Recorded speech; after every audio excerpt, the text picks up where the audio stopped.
ایک بزرگ کی بات لکھی جو تابعی ہیں، وہ فرماتے ہیں کہ ان بزرگوں کا طریقہ یہ تھا کہ وہ لوگوں سے چھپ کے پہاڑ کے پیچھے عبادت کرتے تھے، اور پوزیشن ان کی یہ تھی کہ کسی سے ملتے نہیں تھے، بالخصوص فجر کی نماز سے لے کر عصر کی نماز تک بکریاں رکھی ہوئی تھیں، ان کو چراتے رہتے تھے فرات کے کنارے اور نفل پڑھتے رہتے تھے۔ اس وقت کو ملنے بھی نہیں آتا تھا۔ ایک شخص بڑی دور سے ان کی شہرت سن کے آیا، میں نے تو ملنا ہے۔ لوگوں نے کہا وہ اس وقت نہیں ملتے، ناراض ہوتے ہیں۔ اس نے کہا اللہ کا بندہ ہے نا، ناراض ہو بھی جائے گا تو لمبا ناراض رہے گا نہیں، اللہ والے جلدی راضی ہو جاتے ہیں۔ پہنچ گئے۔ اب وہ بابا جی نماز پڑھ رہے تھے تو کہتے میں نے عجیب منظر دیکھا کہ بابا جی فرات کے کنارے نماز پڑھ رہے ہیں اور ایک بھیڑیا ان کی بکریوں کی حفاظت کر رہا ہے۔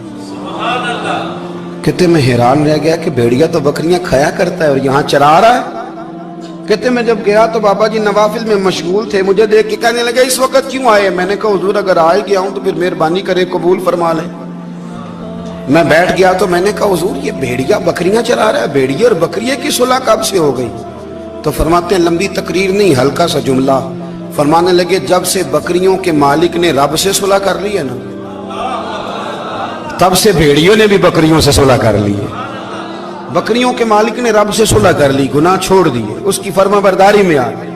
اب پھر اسے بکریاں چلانے کی ضرورت نہیں رہی، بکریاں نہ اب بھیڑیا چراتا ہے۔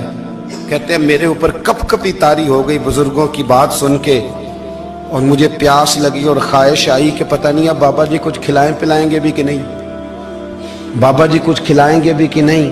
کہتے میرے دل میں خیال تھا تو بزرگوں نے ایک لکڑی کا پیالہ، ان کے پاس وہ غار میں بیٹھے تھے تو ایک چھوٹا سا پتھر تھا، اس کی ڈھلان بنی ہوئی، بابا جی نے اس کے نیچے لکڑی کا پیالہ رکھا، وہ رکھا ہی تھا تو وہ دودھ سے بھر گیا۔ کہتے انہوں نے مجھے دیا تو ٹھنڈا اور میٹھا دودھ، میری طبیعت خوش ہو گئی۔ بابا جی نے دوبارہ وہی پیالہ اسی جگہ رکھا تو شہد سے بھر گیا۔ 1000 سال پہلے داتا صاحب لکھ رہے ہیں، کہتے مجھے دیا۔ میں نے فوراً کہا، میں نے کہا حضور یہ دودھ تو گائیں بھینس دیتی ہے، پہاڑوں سے تو نہیں نکلا کرتا، اور شہد تو شہد کی مکھیاں دیتی ہیں، پتھروں سے تو نہیں نکلتا، یہ آپ کہاں سے نکال رہے ہیں؟ تو کہتے ہیں وہ قرآن مجید پڑھنے لگے۔ وَإِذِ اسْتَسْقَى مُوسَىٰ لِقَوْمِهِ، جب موسیٰ کی قوم نے ان سے پانی مانگا، فرمانے لگے موسیٰ کی نافرمان قوم پانی مانگے، حضرت موسیٰ پتھر پہ ڈنڈا مارے تو اللہ وہاں سے 12 چشمے جاری کر دے۔ جو رب حضرت موسیٰ کی نافرمان قوم کے لیے پتھر اور پہاڑوں سے چشمے نکال دیتا ہے نا، وہ محمد عربی کے غلاموں کے لیے پتھر اور پہاڑوں سے دودھ اور شہد بھی نکال دیا کرتا ہے۔ وہ بزرگ کہنے لگے بس بات یہ ہے کہ آج بھی ہو اگر ابراہیم کا ایمان پیدا تو آگ کر سکتی ہے انداز گلستاں پیدا۔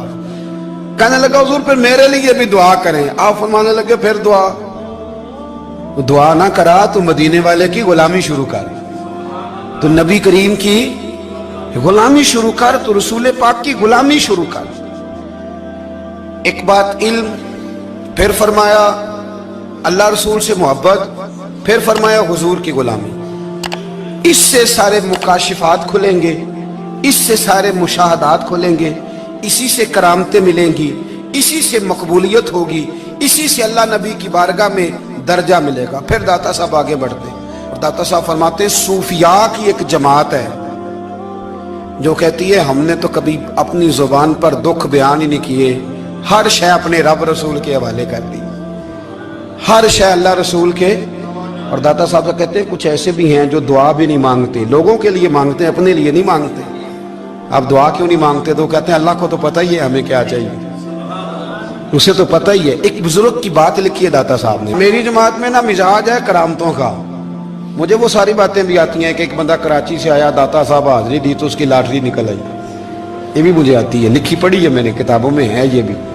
ایک بندہ، یہ ساری باتیں آتی ہیں کرامتوں میں، بڑی ساری چیزیں لوگ بیان کرتے ہیں کہ میں وہاں آیا اور میں نے حاضری دی تو موج لگ گئی، یہ ساری باتیں آتی ہیں۔ ہمارے پرانے بزرگ اور بھی قصے سنایا کرتے تھے، ساری ہمیں چیزوں کا پتہ، پر جو عنوان ہے نا وہ حضرت شیخ ابو نور کہتے ہیں کہ ایک بندہ داتا صاحب کے مزار پہ گھوم رہا تھا، داتا 10 روپے دے، 10 روپے دے، 10 روپے دے، تو ایک بندہ بڑی دیر سے اسے دیکھ رہا تھا، وہ کہنے لگا داتا نے تجھے کیا دینا ہے، ادھر آ میں دوں۔ اس نے 10 دیے،